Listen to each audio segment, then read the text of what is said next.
Olá pessoal, tudo bem com vocês? Hoje estamos reunidos então para darmos início ao livro de Êxodo. Esse livro que com certeza você vai se apaixonar, com certeza vai falar muito ao seu coração, porque ele narra a história de um povo que foi liberto e agora começa uma caminhada com Deus e tem experiências com Deus, vive coisas com Deus, tem suas queixas e de certa forma os seus momentos de alegria. Com certeza tem muito a ver com a nossa vida e com a nossa caminhada, com a nossa peregrinação nessa terra. A gente possa aprender lições poderosas com eles. Tá bom, meus irmãos? Quero dar início então falando aqui no capítulo 1, 2 e 3. No capítulo 1, então, agora narra aqui falando sobre que José, né, e seus irmãos então vêm até o Egito e essas famílias então vêm até ali. Em Gênesis você já viu o que aconteceu, né, por causa da fome, eles foram para lá, enfim. E agora eles estão aqui e eles começam a crescer, se reproduzir de maneira muito poderosa. Passado muitos anos, né, muitos e muitos anos, e agora o povo aqui está grande, está poderoso, está forte. E então um novo faraó agora, de certa forma, levantado, que não conhecera José, né? E esse faraó, olhando a grandeza do povo, como esse povo cresceu, se expandiu e era poderoso, e esse poderoso tem a ver não somente com o número, mas com realmente ser forte, ser robusto, ele de certa forma tem medo, de certa forma ele começa a olhar o povo de Deus não mais como antes era visto, mas como alguém que podia se levantar contra ele, ser um opositor ao seu povo, e ele então usa de estratégia. E eu queria destacar aqui 3 estratégias malignas desse faraó, que com certeza tem muito a ver com o que o diabo faz contra o povo de Deus. E a primeira delas, ele escraviza o povo, ele faz esse povo amargar a vida, ele dá serviço de tal maneira que as pessoas sofrem com suas cargas, com tudo isso que está passando. E com certeza essa é uma primeira estratégia maligna para com o povo de Deus, que é ocupá-los a tal ponto que amargue a vida. Não tenha mais tempo para nada, viva uma vida debaixo de jugo e opressão, que eu e você possamos não cair nisso. Uma coisa que eu queria destacar é que com os adultos ele age de uma maneira e com os bebês ele age de outra, né? Pensando nisso, com as pessoas maduras na fé ele tenta ocupar, escravizar, fazer com que não tenham tempo, mas os bebês ele todo tempo tenta matar e né, tirar a vida deles. A segunda coisa que me chama a atenção é que esse faraó, de maneira astuta, ele faz algo que a gente precisa pensar. Ele coloca a carga sobre o povo cresce ainda mais, porque sempre é assim, o povo de Deus, quando sofrido, quando passando por coisas, sempre cresceu, sempre se expandiu. A gente vê isso em Atos e vê isso por vários outros momentos nas Escrituras. Mas ele faz algo aqui, uma estratégia muito maligna. Ele chama alguém do próprio povo, que são as parteiras, provavelmente não havia só elas, haviam outras, mas elas eram líderes das demais parteiras. Ele chama elas e faz uma proposta para elas e diz para elas: olha, quando nascer um menino das mulheres dos hebreus, vocês matem, vocês não deixem viver. E essas mulheres vão, e o texto vai dizer que elas temem a Deus, elas por temerem a Deus, desobedecem uma lei, desobedecem algo que o faraó falou, que alguém poderoso falou. Por temerem a Deus, elas não fazem aquilo que o faraó falou, e isso é interessante. A primeira delas é o faraó chamando alguém de dentro do povo, chamando alguém que era inserido no povo para fazer parte dos seus planos. Que eu e você sempre venhamos dizer não às propostas malignas que vai de alguma maneira trazer problema ao povo de Deus. Que a gente não venha fazer parte das coisas das trevas que vai ferir as pessoas da luz. E a outra coisa é que a gente possa ser como essas mulheres que temeram a Deus mais do que a faraó.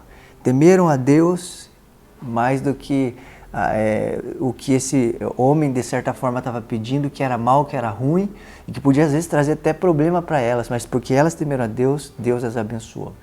E a outra estratégia então, agora ele escancara o seu coração e ele manda matar os bebês e jogar no Nilo, né? E então tem algo coletivo, ele pega todo o seu povo, se é que eu posso dizer assim, influencia esse povo a acabar com a vida das crianças, né? E nesse contexto de acabar com a vida das crianças, uma mulher, né, ela tem um bebê chamado Moisés, que era formoso aos seus olhos, diz o texto. E ela decide, escolhe esconder. Não foi só Moisés que nasceu nesse tempo, muitas outras crianças nasceram. Mas talvez seus pais não quiseram correr o risco que essa mulher correu. E no livro de Hebreus vai falar que ela é uma pessoa de muita fé, porque guardou, escondeu seu filho. E uma coisa que eu queria destacar aqui é mães e pais dispostos a esconder seus filhos, a guardar seus filhos de coisas ruins e más. Nos dias de hoje, há tantas estratégias malignas para acabar com a vida dos filhos, dos bebês na fé e até mesmo dos filhos normais e comuns. E com certeza Deus espera que pessoas se levantem para esconder seus filhos, ainda que com pouca idade, ainda que pequeno, ministrem sobre ele coisas de Deus e estejam dispostos a guardá-los.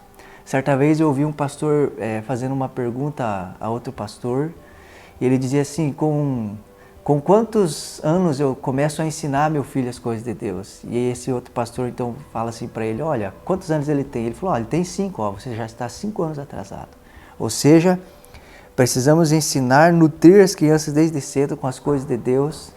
E também vai haver um momento que os pais não vão poder fazer muitas coisas, vão ter que confiar na providência de Deus, que é colocar o Moisésinho no Nilo e descansar em Deus e orar a Deus e pedir a Deus graça, misericórdia e bondade para que conduza essa criança pelos seus caminhos. Outra coisa que eu queria destacar aqui também é que esse conjunto, né, de família cuidando do Moisés, ou seja, o pai e a mãe decidem esconder, quando não dá mais para esconder, eles colocam ele lá no rio, e a irmã mais velha, né, vai de longe vendo se tudo vai ficar bem. E trazendo isso para a fé, né, existem bebês que nascem na fé, pessoas que precisam de muito cuidado, precisam ser guardados, precisam ser nutridos, precisam ser protegidos com todas as forças, porque, como eu falei, o diabo às vezes quer lançar carga sobre os cristãos mais maduros, mas sobre os bebês ele quer matar e destruir. E irmãos talvez um pouquinho mais crescidinhos, que vão caminhar perto, o próximo, e olhando para ver se está tudo bem, fiscalizando de certa forma se vai ocorrer, se vai dar tudo certo. Essas coisas precisam ter no nosso meio, que é um olhar para com o outro e a preocupação para que esse outro fique bem, né? E ainda aqui no capítulo 2 agora, né, Moisés mata um egípcio e foge para Midian. E isso me fascina, irmãos, porque Moisés então cresceu no palácio, né? Você conhece a história, você leu, que ele foi criado pela própria mãe, a mãe devolve ele à filha do faraó e ele então cresce no Egito e aprendeu toda a cultura de lá. A Bíblia diz que ele era poderoso em palavras e obras, e chega um momento que ele sai para ver os seus irmãos, e quando ele sai ele se depara com uma situação complicada, que ele vê um egípcio maltratando um hebreu.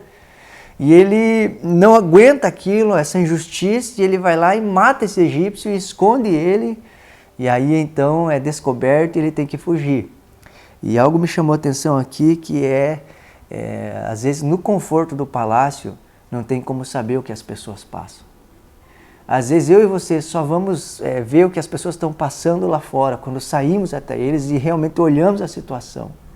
E outra coisa Deus espera que façamos algo, assim como esperava que Moisés fizesse algo, mas não do nosso jeito, do jeito de Deus. Não às vezes na força do nosso braço, mas como Deus espera que a gente faça, e a gente precisa estar atento ao que Ele quer. E então Moisés, ele de certa forma foge, e ele está à beira de um poço, vem algumas mulheres, filha de Jetro, começam a dar de beber ao rebanho, porém alguns pastores lá não deixam elas fazer isso. Moisés de novo se depara com uma situação de injustiça e ele não aguenta, não suporta isso, e ele vai lá e dá de beber ao rebanho e essas mulheres, porque não aguenta ver injustiça.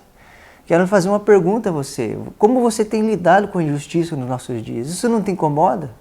Isso de alguma maneira não mexe com você? Porque mexia com Moisés. E eu até acredito que uma das coisas assim que mexeu o coração de Moisés, tinha uma injustiça que havia no coração dele. A injustiça mexia com Moisés, assim como mexia com Deus. Deus viu o povo escravo e isso mexeu com o coração de Deus, assim como Moisés olhava certas coisas e mexia com o coração dele, e Deus achou um homem para que usar. Olha que coisa interessante e poderosa. E aqui então Moisés dá de beber esse rebanho. Essas mulheres voltam mais cedo para casa, e por voltarem mais cedo para casa, o pai pergunta: por que vocês vieram essa hora, tão cedo? Então elas contam a história de um homem que as ajudou. E esse homem chamado Jetro, um homem que impressionou a minha vida, ele então vai lá e manda chamar Moisés, que de certa forma era um assassino fugitivo, traz para dentro da sua casa, dá comida para ele, senta ele na mesa, dá moradia para Moisés, e não somente dá moradia para Moisés, entrega uma filha dele para o próprio Moisés, e não somente entrega uma filha, mas agora ele também faz algo que me chamou a atenção, que é entrega o seu patrimônio a Moisés, o seu rebanho, porque naquele tempo era assim que era visto o dinheiro, né? Por ovelhas, e enfim.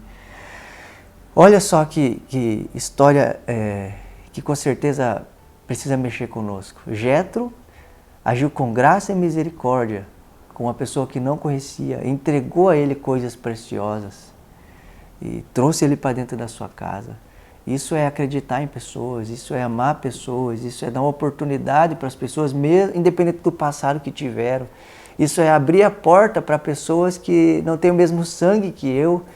E isso precisa chamar a nossa atenção, porque é isso que Deus fez conosco, meus irmãos.